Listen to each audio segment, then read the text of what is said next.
Para Carl Gustav Jung, o pai da psicologia analítica, a mansidão não era uma característica de passividade ou fraqueza, mas sim um estado de equilíbrio altamente sofisticado e fruto de um longo processo de amadurecimento psíquico. Para entender como Jung via a mansidão, precisamos mergulhar nos conceitos de individuação, sombra e o confronto com os opostos. Abaixo, exploro essa virtude sob a ótica da psique profunda. Juan, a mansidão.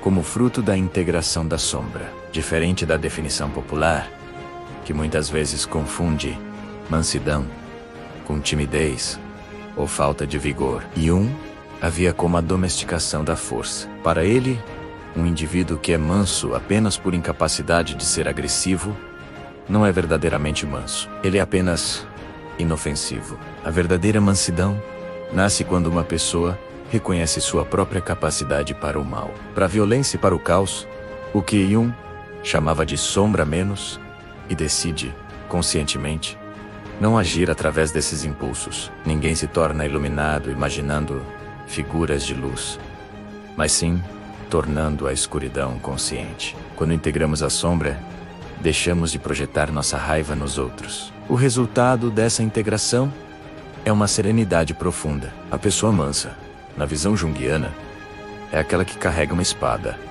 mas a mantém na bainha. Ela possui a força, mas possui também o controle sobre ela. Tu, o, ego, versus o self, a rendição necessária. No início da vida, o ego busca controle, domínio e afirmação. Esse estado é naturalmente agressivo no sentido de que tenta moldar o mundo à sua vontade. A mansidão, para Jung, surge na segunda metade da vida, durante o processo de individuação. Nesse estágio, o ego percebe que não é o centro da psique, mas sim um satélite girando em torno do self e o si mesmo. Essa destronação do ego gera uma atitude de humildade psicológica. A mansidão, aqui, é vista como uma rendição às forças maiores da vida. Não é uma desistência, mas um alinhamento com a totalidade do ser.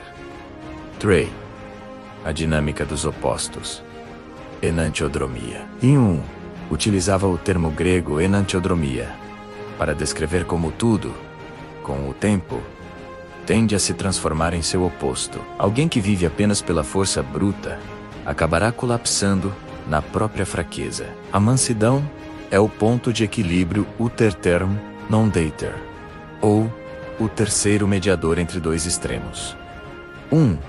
A tirania, o excesso de poder e rigidez. Tu, a submissão, a falta de identidade e o medo. Jung acreditava que a saúde psíquica reside na capacidade de manter a tensão entre esses opostos sem ser destruído por eles. A mansidão é a expressão visível dessa harmonia interna. 4.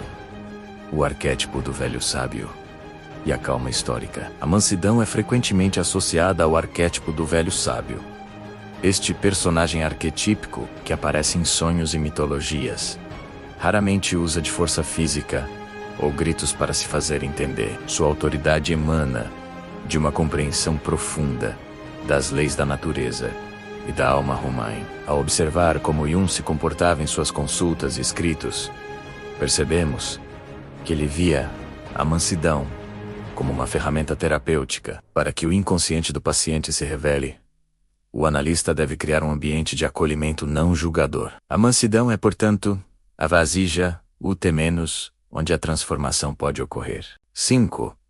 Mansidão e espiritualidade, o paradoxo de Cristo e Jó.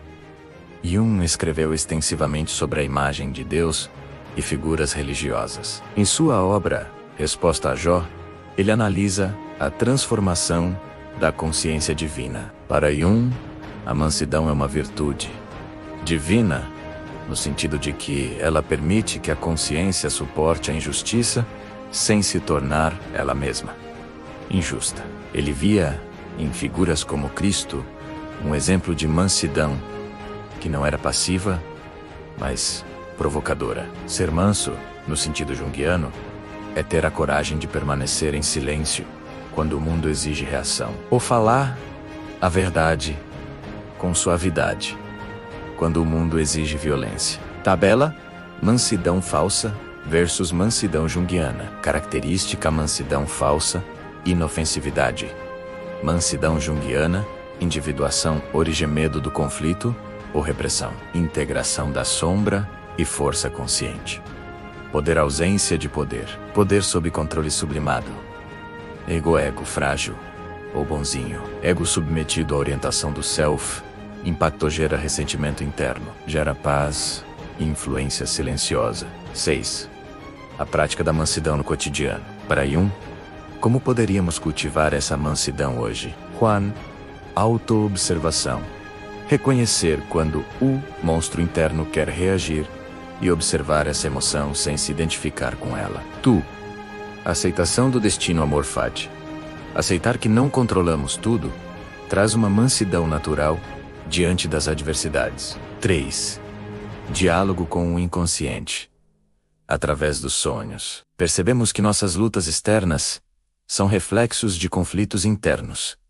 Ao resolver o interno, o externo se acalma. Conclusão: a mansidão como poder supremo. Para Carl Jung, a mansidão é a prova final de que um indivíduo alcançou a totalidade. Ela não é o ponto de partida de uma alma fraca, mas o destino final de uma alma guerreira que aprendeu que a maior vitória não é sobre os outros, mas sobre a própria desintegração psíquica. Ser manso é estar tão ancorado no próprio centro, o self, que as tempestades do mundo exterior ou as críticas alheias não conseguem mais deslocar o indivíduo de sua verdade essencial. É, em última análise, a liberdade de não precisar mais lutar contra o que não se pode mudar, focando toda a energia na transformação do que é possível. Nós mesmos.